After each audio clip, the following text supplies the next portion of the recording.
Story time. Story time. Aujourd'hui, nous allons parler de la transformation de Angelo à Coach Larassé. Et c'est qui Angelo? C'est bien moi. À l'état civil, je me nomme Angelo Assango. Et j'ai vu le jour dans une famille polygame où je suis sixième enfant de mon père, troisième enfant de ma mère et en même temps Benjamin de ma mère. J'ai connu une enfance un peu agitée.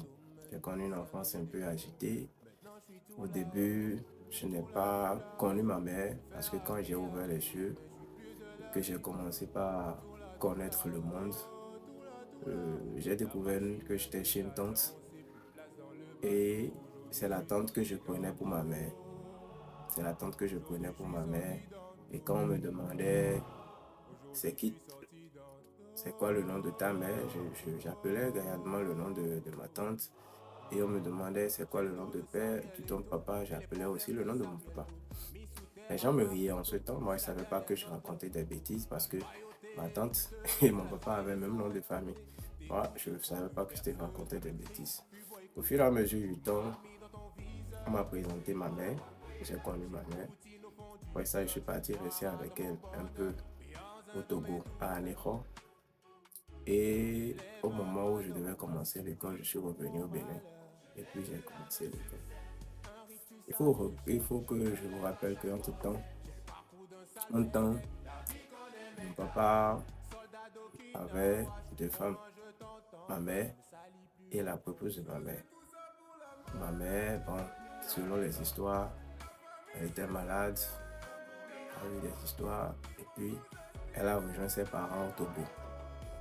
La seconde, je ne saurais aussi raconter réellement l'histoire, mais du jour au lendemain, mon papa s'est retrouvé célibataire.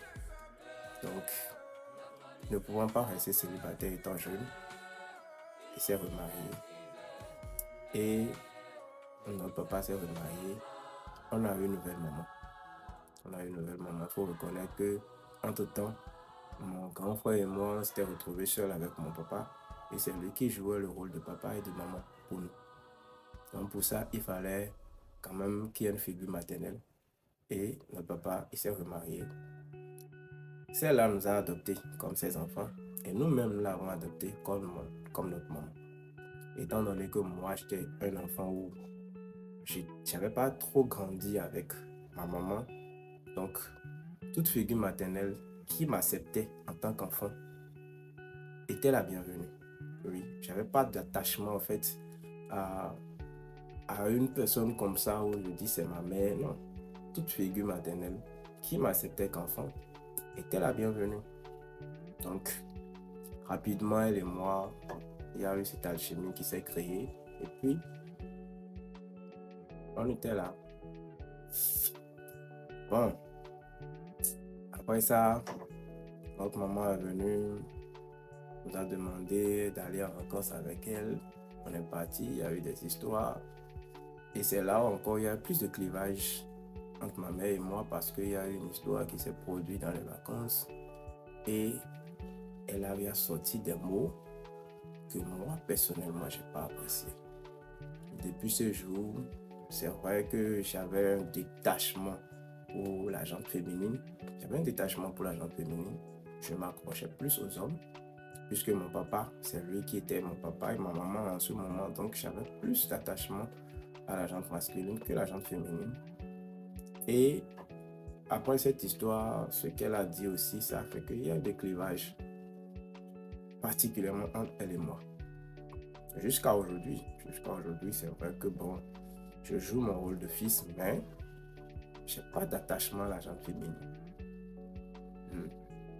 Donc, c'est comme ça qu'il y a eu ce clivage. Je suis revenu avec ma nouvelle maman et c'est avec elle que je suis resté juste dans les années 2001 où ils ont fêté mon papa au nord. Entre-temps, les autres frères, les autres sœurs qui étaient avec leur maman nous ont rejoints. On est restés ensemble. Et puis bon, quand ils ont fêté le vieux, Les autres ont rejoint encore leur maman. Moi, j'ai suivi mon papa parce qu'il faut reconnaître que j'étais un enfant très agité, turbulent et têtu. Ça, là, il faut le reconnaître. Je suis quelqu'un, quand j'étais quelqu'un, quand j'ai quelque chose en tête, je dois le faire. Et il faut savoir aussi qu'un enfant qui n'est pas resté trop dans un cocon familial a aussi des idées qui lui traversent la tête. Regarde aussi ce qui se passe avec les autres enfants, pense que c'est l'idéal. Donc dans ce temps, j'étais vraiment un enfant pas possible. Donc le seul qui arrivait à me canaliser, c'était mon père. Partout où il passait, il voulait que je sois derrière lui pour qu'il puisse arriver à me mettre sur le droit chemin. C'est comme ça que je me suis retrouvé à Bemberké en 2001. Et à Bemberké en 2001, j'avais eu à poser un acte que moi-même jusqu'à aujourd'hui, quand je rentre dans les explications, j'arrive pas à comprendre réellement comment les choses se sont passées. C'est des parties noires de ma vie que si j'ai la possibilité de partir en arrière pour effacer, je pourrais l'effacer. Mais il faut reconnaître quand même que dans la vie, il y a des hauts et des bas. Et il y a des moments qui t'enseignent et il y a des moments que si tu vas effacer ces moments-là de ta vie, l'enseignement qui est sorti, tu ne pourras pas l'avoir. Vous voyez ce que je dis? Donc, on doit garder ces moments noirs, sombres de notre vie, qu'on ne pourrait vraiment pas raconter à quelqu'un. On doit les garder et savoir que ça nous a enseigné des choses. Parce que moi, ça m'a enseigné des choses. C'est comme ça, en 2001, j'étais en classe de 4e et une nuit, je dormais. J'ai dormi et vers les environs de 5 heures du matin, j'étais mi-éveillé, mi-endormi. Quand cette voix-là me disait, quand on parle de l'histoire de Adam et Ève, est-ce que tu sais de quoi ça parle? Moi, je me suis dit, mais je ne suis pas dans le jardin d'Éden, mais comment est-ce que je pourrais savoir l'histoire de Adam et Ève? Et là, la voix me dit, tu as fait la physique, on t'a appris ce que c'est que le centre de gravité, on t'a appris ce que c'est que l'orthocentre.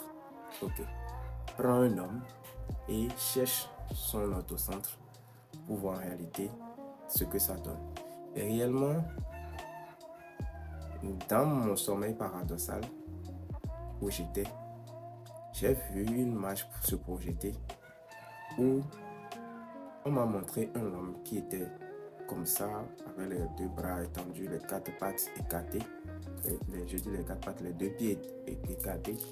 Et il y avait un trait qui a quitté le bout de cette main jusqu'à l'autre pied. Et aussi de ce côté jusqu'à l'autre pied. Et j'ai vu que les deux traits, ou bien les deux lignes, se sont croisés au niveau du cesse. Et toujours j'observais et la voix me disait, tu as vu l'orthocentre de l'homme? J'ai dit oui. Et il me dit, cette voix-là me dit, voilà, l'histoire d'Adam et Ève se résume à cela. Et j'ai dit, ah, donc ça veut dire que l'histoire d'Adam et Ève, ça se résume au cesse. Et la voix me dit, on vient de te montrer quelque chose, c'est à toi-même de tirer tes propres conclusions. C'est à partir de ce moment-là que déjà Angelo a commencé par avoir une mutation en coach Laracine. Tu veux savoir la suite, comment les choses ont évolué? Abonne-toi, clique sur la cloche de notification, partage cette vidéo, commente suite et je viendrai te parler de la suite parce que il y a des parties que je vais te partager pour que toi-même qui aujourd'hui est en train de traverser cette mutation, tu peux mieux la vivre. Parce que on dit souvent, c'est à l'ancienne code qu'on tisse la nouvelle.